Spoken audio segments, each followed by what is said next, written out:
Dober dan, iz ljubljanskega studia 136, to so vesti na vesti. Cariniki so prenehali stavko. Minister za javno upravo Gregor Virant in predsednik sindikata carinikov Dušan Pečnik sta podpisala sporazum, s katerim se vlada zavezuje, da se število zaposlenih carinikov ne bo zmanjšalo. Na koncu stavke so bili vsi zmagovalci.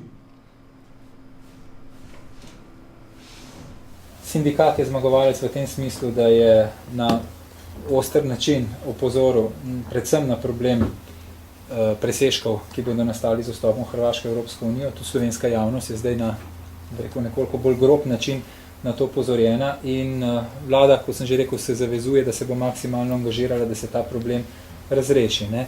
Na drugi strani je pa vlada zadovoljna zaradi tega, ker so finančne posledice tega sporazuma seveda bistveno manjše, kot pa je kazalo na neki točki. Ne. Ajde, Šiško, dej!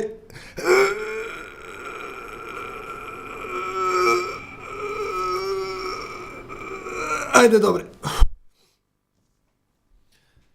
Zakaj si niso mogli dogovoriti brez stavke, pa minister Virant ni želel odgovoriti? Evo, to je kader.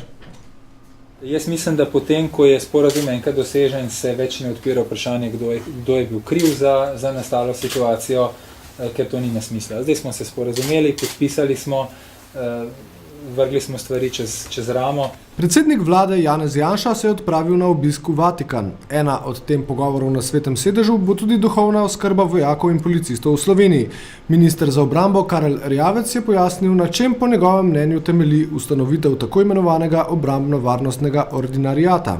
Da je to projekt, v katerem so vključena še dva ministrstva, za notranje zadeve in za pravosodje, ker on pokriva tudi policiste in pa oskrbo v zaporih. In moram reči, da ta pogajanja, ta sporazum se odvijajo na podlagi sporazuma, ki ga ima država Slovenija z Vatikanom. Minister je spregovoril tudi o tem, da bo Ministrstvo za obrambo od Rusije dobilo nove rakete in grdo vojaško ladjo. Glede vojaške ladje in pa raket Igla-S in glede klirinškega dolga, sem povedal, gre za 120 milijonov dolarjev klirinškega dolga in nekako je predvideno, da 30% tega dolga se poravna z vojaško opremo.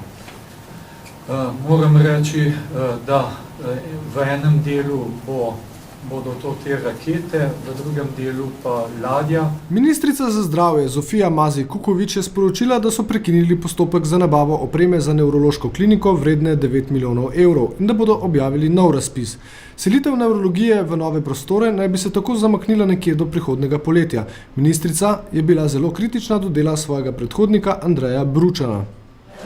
Dejstvo je, da je postopek, da se je vmes med podstopkom dogajalo vse sorte spremembe meril med drugim in po ugotovitvah vsak postopek, ki zelo dolgo teče, in ta je tekel skoraj 2 leti, seveda je veliko večja možnost, da pride do odstopanj, ki niso skladna z zakonom. Na vprašanje, kdo je odgovoren za skoraj enoletno zamudo, ki bo nastala, je Kukovičeva odgovorila na kratko. Gotovo bomo raziskali, kje je odgovornost za to. Gotovo. Evo, Šiško, pazi to. In kaj bodo storili za bolnike v tem času? Ste omenili, nekaj let se je gradilo, vse se je gradilo mnogo let.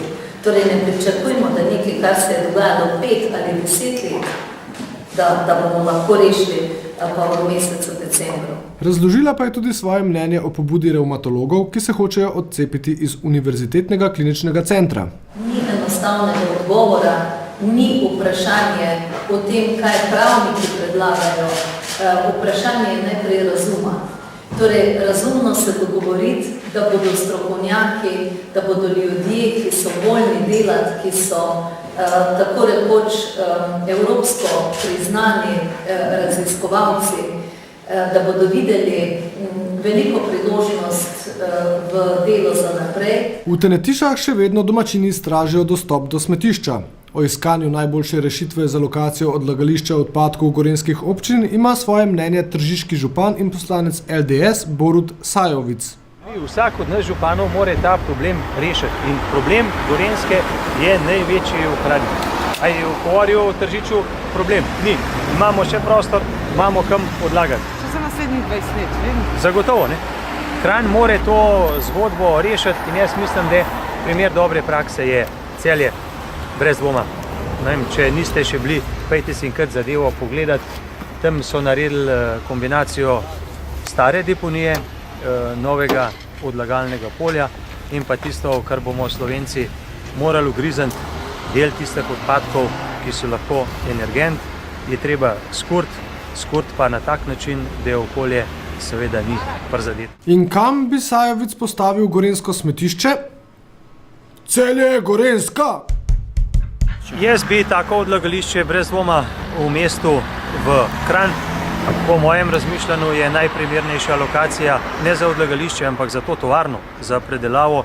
Ta trenutek brez dvoma v Kranju na Tenetišah, kjer je na platoju obstoječe deponije že dovolj degradiranega prostora, da to storimo. Vplivi na okolje se pa ne bodo bistveno povečali. Poslanka SDS Eva Irgl je ponovno obudila primer Lukšič. Gre za nalogo, ki jo je študentom politologije naložil profesor Igor Lukšič. Irglovi se je ob tem zastavilo novo vprašanje. Zakaj dr. Lukšič na dan volitev ni šel tajno preiskovati političnih usmeritev tudi v kakšno drugo civilno družbo, naprimer v Forum 21 ali pa v Društvo novinarjev ali pa na nek, recimo, mirovni inštitut. Slovenija, Slovenija, Slovenija. Kulturac. V Cankarjevem domu so odprli 23. slovenski knjižni sejem. Novost letošnjega sejma je brezplačni vstop. Slavnostni govornik na otvoritvi je bil publicist, fotograf in filozof Eugen Bavčar. Samo otroci trubarja, nekakšni dani trubarja resnice, sorodnikov. On je naš oče, škoda, da počiva tako daleč od naše zemlje. Sedaj, ko on ne more več pisati, ko ne more sporočati svoje besede, je naša etična naloga, da opravljamo njegovo oporoko. Mi smo nosilci oporoke besede in smo nosilci oporoke knjige. Še vreme? Ej, a nisi zanj že bil, zato ker nobenega drugega ni bilo? Zdaj pa že tretjič, a nisi že tretjič danes? Da te ni sram. Jaz imam pogodbo. Dobro veš, da jo imam. Poglej, a imaš ti mogoče? Nimaš. Kaj bolj delaš tole? Ti, ko pa je tudi prašno neka? A je že sezona cvetnega praha, ali? Maj treba spucati. Iz ljubljanskega studia 136, so bile Vesti na vesti. Ostanite še naprej z nami. Ej, Marko, ampak to je bila pa moja fora, ej. Na naši strani. Tu pa Juretova. Nasvidenje.